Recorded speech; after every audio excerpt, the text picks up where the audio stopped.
Hello student, my name is Dr. Samriddhi Wadhwa. Welcome to my YouTube channel for TET exam preparation. Chapter 1 हम कर चुके हैं core growth and development, वृद्धि और विकास. Second chapter is heredity and environment. तो today topic is heredity and environment. वंश अनुक्रम और वातावरण. व्यक्तित्व के विकास से वंश अनुक्रम और वातावरण दोनों ही प्रभावित करते हैं. कई व्यवस्थाओं में वंश अनुक्रम का प्रभाव वातावरण की निर्बलता के कारण अधिक होता है और कई बार वातावरण इतना बलवान हो जाता है कि वंश के सारे चिन्ह ही मिटा देता है. तो आइए देखते हैं what is heredity. Narrow concept में संकीर्ण धारणा में हेरिडिटी समानता या अनुकूलता से लिया गया, यानी कि शरीर का अंग, आकार तथा रूपों में समानता. जैसे मनुष्य का बच्चा मनुष्य, कुत्ते का बच्चा कुत्ता ही होता है. ब्रॉडर कॉन्सेप्ट यानी कि विस्तृत धारणा में समानता या असमानता दोनों आते हैं. वे सभी तत्व जो गर्भाधान कॉन्सेप्शन के समय उपस्थित होते हैं उसे हम हेरिडिटी कहते हैं. आइए 3 ट्रेट्स पढ़ते हैं हेरिडिटी फैक्टर्स के. ऐसे 3 गुण जो सभी व्यक्तियों में दिखाई देते हैं. 3 traits are available in heredity factor. First is physical traits, शारीरिक गुण, बाल, आंखों का रंग, त्वचा आदि. मेंटल ट्रेट्स, मानसिक गुण, बुद्धि, स्मरण शक्ति, तर्क शक्ति, चिंतन शक्ति आदि. अदर पर्सनैलिटी ट्रेट्स, आदतें, रुचि, अभिरुचियाँ आदि. व्यक्ति के ऐसे गुण जो व्यक्तित्व के विकास में सहायक होते हैं वो 3 है: physical traits, mental traits, other personality traits. आइए देखते हैं कि बच्चे का वंशानुक्रम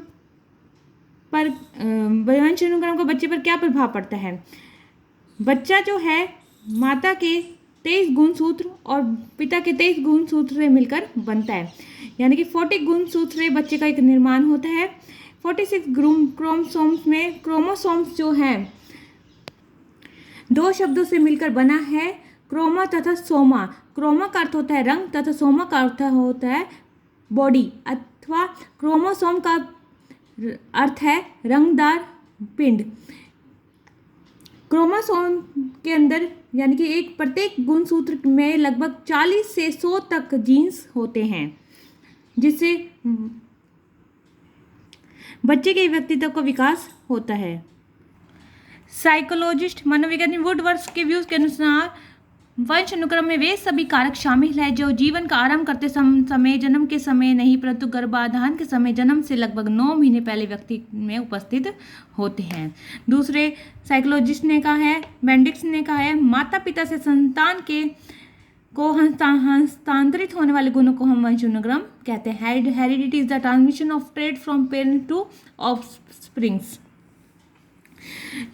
next is the laws of heredity. वंश अनुक्रम के नियम क्या कहते हैं. Like begets like. इंपॉर्टेंस है लाइक बिगेट्स लाइक. जैसे माता पिता वैसे ही बच्चे. अगर माता पिता गोरे हैं तो बच्चे भी गोरे ही होंगे. लॉ ऑफ वेरिएशन, अंतर का नियम, ये अपोजिट हो जाता है. अगर माता पिता गोरे हैं तो बच्चे काले होंगे. लॉ ऑफ रिग्रेशन, प्रत्यागमन का नियम थोड़ा अलग होता है, यानी कि अगर माता पिता थोड़े इंटेलिजेंट हैं तो बच्चे ज़्यादा इंटेलिजेंट होंगे. अगर माता पिता ज़्यादा मूर्ख हैं तो बच्चे थोड़े कम मूर्ख होंगे. Theories of heredity. First theory is Galton theory. Statistical study में इन्होंने बताया था कि 1/2 यानी कि 1/2 मदर और फादर से जीन्स प्राप्त होते हैं. 1/4 दादा से, 1/8 परदादा परदादी से प्राप्त होते हैं. सेकंड, मेंडलिज्म की थ्योरी, जो ऑस्ट्रिया के वनस्पति वैज्ञानिक रह चुके हैं, उन्होंने मटरों पर अध्ययन किया. उन्होंने कहा था कि एक ऑर्गेनिज्म पे यानी कि एक जीव पर माता पिता का आधा हिस्सा यानी कि वंश अनुक्रम का आधा हिस्सा माता पिता का बच्चे पर पड़ता है. फिर उसके बाद ग्रैंड फादर ग्रैंड मदर का, फिर 1/8 हिस्सा जो है ग्रेट ग्रैंड फादर और ग्रेट ग्रैंड मदर का ही पड़ता है प्रभाव. Arguments in favour of heredity. Arguments क्या कहते हैं. वंश अनुक्रम का महत्व क्या है. पहला first point is everyday experience, दैनिक अनुभव. हमें ये हमेशा देखने को मिलता है कि होनहार तथा योग्य माता पिता के बच्चे आरंभ से ही योग्य होते हैं. इसके विपरीत मूर्ख व्यक्ति के बच्चे बचपन से ही मूर्ख दिखाई देते हैं. Second is the studies of family histories. परिवारों के इतिहास का अध्ययन. वेजवुड डार्विन गाल्टन स्टडी हमें बताती है, गाल्टन ने इन परिवारों पर अध्ययन करके यह निष्कर्ष निकाला कि कुछ परिवार जिनमें से अधिक ख्याति वाले लोग थे, जैसे इंजीनियर, डॉक्टर आदि, और कुछ ऐसे परिवार जिनके बहुत से सदस्य खर दिमाग वाले थे, वो कायर, मूर्ख आदि थे। जूक फैमिली स्टडी हमें बताती है, जूक एक शिकारी तथा दुराचारी व्यक्ति था तथा उसने मन बुद्धि वाली व्यक्ति स्त्री से विवाह किया। इस परिवार के अधिकांश सदस्य मन बुद्धि, अपराधी और वैश्यवृत्ति वाले ही निकले। हेरिडिटी के बाद एनवायरनमेंट यानी वातावरण का व्यक्तित्व के विकास पर क्या प्रभाव करता है?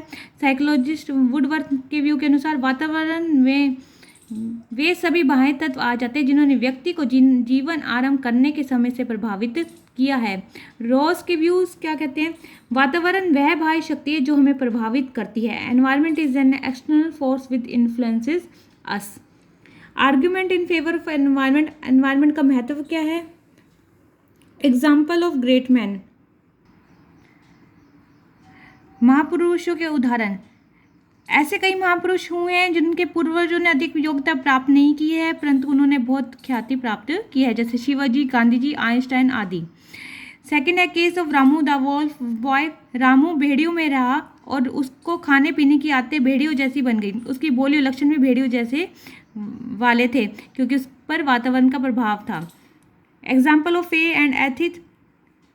फे और एथिथ दो जुड़वा बहनें थी जिनका विवाह एक व्यापारी से हुआ, दूसरे का किसान से। दोनों के व्यवहार में असमानता पाई गई।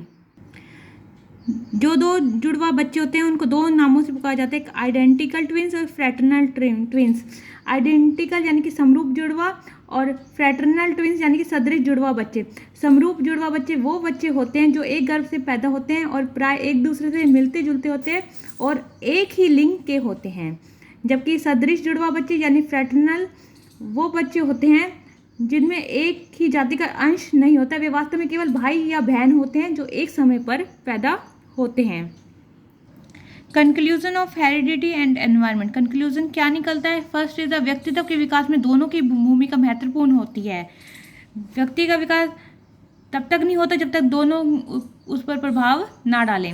वातावरण वंश के विकास के अवसर प्रदान करता है। एनवायरनमेंट ही है जो वंश में, हेरिडिटी में जो कोई गुणता है उसके विकास के अवसर प्रदान करता है। वंश और वातावरण दोनों एक दूसरे के पूरक हैं, इनके बिना व्यक्तित्व का विकास असंभव है। Fourth is the effect of heredity and environment. वंश और वातावरण का प्रभाव। Physical, intellectual. दो प्रकार से वंश और वातावरण का प्रभाव पड़ता है। शारीरिक और मानसिक गतिविधियों पर दोनों का ही प्रभाव हमेशा रहा है। Education implication of heredity and environment. शैक्षिक महत्व क्या है इनके? First is the knowledge of laws of heredity. अभी हमने लॉज करे हैं, वंश अनुक्रम के नियमों का ज्ञान हो जाता है एक अध्यापक को। Knowledge of individual differences. एक अध्यापक व्यक्तिगत विभिन्नताओं का ज्ञान कर सकता है। Providing guiding. बच्चों को उचित निर्देशन दे सकता है, समय समय पर बच्चों की समस्याओं का समाधान कर सकता है। Suitable home environment. उचित घर का वातावरण तैयार किया जा सकता है बच्चों की रुचि के अनुसार। Suitable school environment. उचित स्कूल का वातावरण तैयार किया जा सकता है। Suitable social environment. उचित सामाजिक वातावरण भी बन सकता है बच्चों की हेरिडिटी एंड एनवायरनमेंट के प्रभाव को देखकर। Thank you. अगर आपको हमारा वीडियो पसंद आया हो तो इसे लाइक, शेयर एंड सब्सक्राइब अवश्य कीजिए।